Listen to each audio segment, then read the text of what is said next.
அன்பு உறுப்பினர்கள் அனைவருக்கும் இனிய மதிய வணக்கம். ஒரு சின்ன ஒரு இன்ட்ரோ வந்து இப்போ டைரக்டரை பற்றி நம்ம கொடுக்க வேண்டிய ஒரு அவசியம் வந்து நமக்கு ஏற்படுது.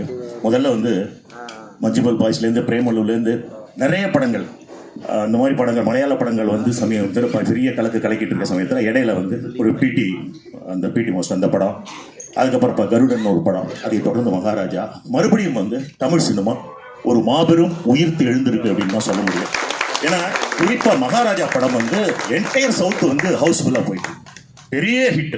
சமீபத்தில் விஜய் சேதுபதி சாருக்கு வந்து 50th ஃபிலிம் வந்து மிகப்பெரிய ஃபிலிம் அமைஞ்சிருக்கு. என்டையர் டீமுக்கு வந்து என்னுடைய வாழ்த்துக்கள். இந்த படத்தினுடைய இயக்குனர் நிதிலன் சுவாமிநாதன், எனக்கு வந்து அவரை ரொம்ப பர்சனலாக தெரியும். ஏன்னா மீண்டும் ஆஃபீஸ் மேலே வந்து ஒரு குரங்குபூமி ஆஃபீஸ், ரெண்டு பேரும் நிறைய முறை பேசியிருக்கோம். ஒரு ஐடியாவாக நான் அவரை பற்றி ஒரு சில விஷயங்கள் இங்கே சொல்ல வேண்டியிருக்கு. அவர் ஒரு சாதாரணமாக தன்னுடைய கேரியரை வந்து ஒரு அசிஸ்டன்ட் டைரக்டராக ஆரம்பிச்சு மீடியாவிலலாம் ஒர்க் பண்ணி அதுக்கப்புறம் 4 இயக்குனர்கள் கண்டஸ்டன்ட்ல 6 ஷார்ட் ஃபிலிம் பண்ணார். ஒன்றும் ஒரு ஜேர்னல் சார். எல்லாமே டியூரேஷன் பார்த்தீங்கன்னா 8லேருந்து 10 நிமிஷம். அஃப்கோர்ஸ் இந்த கண்டென்ட் எல்லாம் இப்போ பார்க்குறோமே, இதெல்லாம் அவருடைய 4 இயக்குனர்களை போய் நீங்கள் யூடியூப்ல வாட்ச் பண்ணீங்கன்னாவே தெரியும் ஒன்றும் ஒரு கண்டென்ட்ல இருக்கும் அப்படின்னு. குறிப்பாக அவருடைய புதிர், நோ கமெண்ட்ஸ், அப்புறம் புன்னகை வாங்கினால் கண்ணீர் இலவசம், சிரிப்பு வரலன்னா அதுக்கு நாங்கள் பொறுப்பு இல்லை, இந்த மாதிரி கிட்டத்தட்ட ஏகப்பட்ட படம், கொஞ்சம் கதை மீதி கவிதைன்னு ஒன்று ஒரு ஜானர். அதில் குறிப்பாக வந்து இந்த புன்னகையை வாங்கினால் கண்ணீர் இலவசங்கிறது வந்து ஜூரிஸாக வந்து நம்ம தலைவர் விக்ரமன் சார் போயிருந்தார், முன்னாள் தலைவர் விக்ரமன் சார் போயிருந்தார், வெற்றிமாறன் போயிருந்தாங்க, மற்றும் வந்து பாலச்சந்தர் சார், கமல்ஹாசன் சார், நிறைய பேர், பிரபு சாலமன் சார், ஏகப்பட்ட பேர் போயிருந்தாங்க. எவ்ரி ஒன் அப்போ சொன்னாங்க நிச்சயமாக அந்த பையன் டைரக்டர் வருவார். ஹாசம்னார் விக்ரமன் சார் அந்த ஷார்ட் ஃபிலிம் பார்த்துட்டு. அதுக்கப்புறம் அவருடைய முயற்சியில் அவர் வந்து குரங்கு பொம்மைன்னு ஒரு படம் பண்ணார். நீங்கள் பார்த்துருப்பீங்க. ஃபர்ஸ்ட் படத்தில் இயக்குனர் இமயமும் வித்தார்த்தி வச்சு பண்ணார். அதுக்கப்புறம் ஒரு கேப் எடுத்து அவர் சொன்னது, எனக்கு ஒரு சரியான வாய்ப்பு கிடைக்கும் பட்சத்தில் நான் யார் என்று நிரூபிப்பேன் அப்படின்னு ஒரு பேட்டி கொடுத்தாரு. Now he is proved himself. இன்னைக்கு வந்து ஒரு தவிர்க்க முடியாத தமிழ் சினிமாவின் மாபெரும் இயக்குனராக வந்திருக்காரு. நம்மளுடைய இயக்குனர் சங்கத்தில் நிறைய உபகரணங்கள் இருக்கு.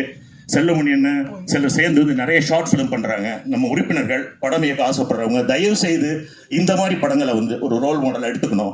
இந்த மாதிரி ஜானர் வரவே இல்லையானா தாராளமா வந்திருக்கு. ஒரு நீங்க பார்த்துருப்பீங்க அந்த கொரியன் ஃபிலிம் ஓல் பாய்னு ஒரு படம், ரொம்ப கொடூரமான ஒரு படம். தமிழ்ல சரண் சார் பண்ண அமர்கான் படத்தினுடைய ஜானர் இதெல்லாம் இருக்கும். ஆனால் அதெல்லாம் மீறி தனக்குன்னு ஒரு முத்திரையை வந்து இயக்குனர் பதிச்சிருக்காரு. அவருக்கு என்னுடைய வாழ்த்துக்கள். அண்ணன் சிங்கம்புலியா இருக்கட்டும், இதுல கேரக்டர் ஆர்டிஸ்டா பண்ண எல்லாருமே சூப்பர் சுப்பிரமணிய அண்ணன் இல்லாத படமே இல்லை இன்னைக்கு தமிழ் சினிமாவில் அப்படின்னு சொல்லலாம். அந்த அளவுக்கு பெரிய வளம் வராரு. சிங்கம்புலி சார் வந்து ஒரு நெகட்டிவ் கேரக்டரை வந்து எப்படி இவ்வளவு, அவர் வந்து நம்ம காமெடியாவே பார்த்துட்டோம். அவர் ஒரு இயக்குனர், அவர் வந்து ரெட்னு ஒரு படம் பண்ணியிருக்காரு, மாயாவி பண்ணியிருக்காரு, அதெல்லாம் கூட மறந்துட்டோம். ஆனால் பாலா சாரோட சேர்ந்து கூட அவர் வந்து அந்த காம்பினேஷன் பார்த்தீங்கன்னா இதுதான் காமெடி ஜானர் தான். பட் அவருக்குள்ள இப்படி ஒரு திறமை ஒளிஞ்சிருக்கு அப்படிங்கிறத எப்படி நிதிலன் கண்டுபிடிச்சாருன்னு தெரியல. கிரேட், அதாவது மிகப்பெரிய ஒரு கேரக்டர் ஆர்டிஸ்டா இனிமே அண்ணன் வந்து வளம் வருவாரு. அதற்கு நம்முடைய தமிழ்நாடு திரைப்பட இயக்குனர் சங்கம் சார்பாக வாழ்த்துக்களை தெரிவிக்கிறார். அப்புறம் அந்த படத்தினுடைய எடிட்டர் வந்துருக்காங்க, ரொம்ப எக்ஸ்ட்ராடனரி ஜாப் சார். இது வந்து ரிட்டன்ல எடுத்தது எந்த அளவுக்கு முக்கியமோ அதை விட அதை கட் பண்ணி கொண்டு வந்த விதம் வந்து பயங்கரமா இருந்தது. அவருக்கு நம்மளுடைய வாழ்த்துக்கள். இந்த படத்தினுடைய இசையமைப்பாளர் வந்திருக்காங்களா? இசையமைப்பாளர் அவர் பேர் என்னப்பா? அஜய் ஸ்லோகர். ஓ, காந்தாரா பண்ணவராம், வெரி குட். ரொம்ப நல்லா மியூசிக் பண்ணியிருக்காரு. சாங் டிபெண்ட் பண்ணலன்னா கூட ஆர்ஆர் வந்து ரொம்ப பயங்கரமா பண்ணியிருக்காரு. அதுக்கப்புறம் சினிமோட்டோகிராஃபி என்ன சார் மூடு, படம் ஃபுல்லா ஒரு டோன் கொண்டு வந்து நம்மளை அடியில் அப்படி வைத்து புளிய கரைச்சி விட்டாங்க. பொண்ணை பார்த்து அத்தனை அப்பனும் எப்படா அது முடியும் வீட்டுக்கு ஓடலான்ற ஒரு நிலைமை கொண்டாந்து விட்டாங்க நம்மள. இப்படி ஒரு படத்தை கொடுக்கறதுக்கு எத்தனை வருஷம் நம்ம தமோ தெரியல. அந்த நாள் இன்னைக்கு நடந்திருக்கு. எல்லாருக்குமே எங்களுடைய தமிழ்நாடு இயக்குநர்கள் சங்கம் சார்பாக எங்களுடைய வாழ்த்துக்களை பதிவு செய்கிறோம். இந்த குழுவில் முக்கியமாக வந்து உதவி இயக்குநர்கள், நான்லாம் நடிக்க போகிறப்போ இவரெல்லாம் பாடம் எடுத்துட்டு பின்னாடியே வந்து நிற்பார். நிறைய காட்சிகள் எடுக்கப்பட்டது, கொஞ்சம் தான் வந்திருக்கு. ஆனாலும் நல்ல அனுபவம் அவரோட ஒர்க் பண்ணது. வெற்றி சார் எப்படி ஒர்க் பண்ணுவார் அந்த மாதிரி ஒரு ஸ்டைலில் அவர் ஒர்க் பண்ணுவார். நீங்கள் வந்து நிறைய ஷார்ட் ஃபிலிம் வந்து வாட்ச் பண்ணுங்கள். ஒரு ஷார்ட் ஃபிலிம் தான் இன்னைக்கு நமக்கு ஒரு பெரிய கேட் பாஸ் ஆயிருக்கு. அன்னைக்கு மாதிரி அசிஸ்டண்டா அசோசியேட்டா ஒர்க் பண்ணுற அவசியம் வந்து இன்னைக்கு நமக்கு தேவைப்படல. தைரியமா நீங்க என்ன பண்ணலாம், ஒரு ஷார்ட் ஃபிலிம் எடுக்கலாம், யூடியூப்ல ரிலீஸ் பண்ணலாம்.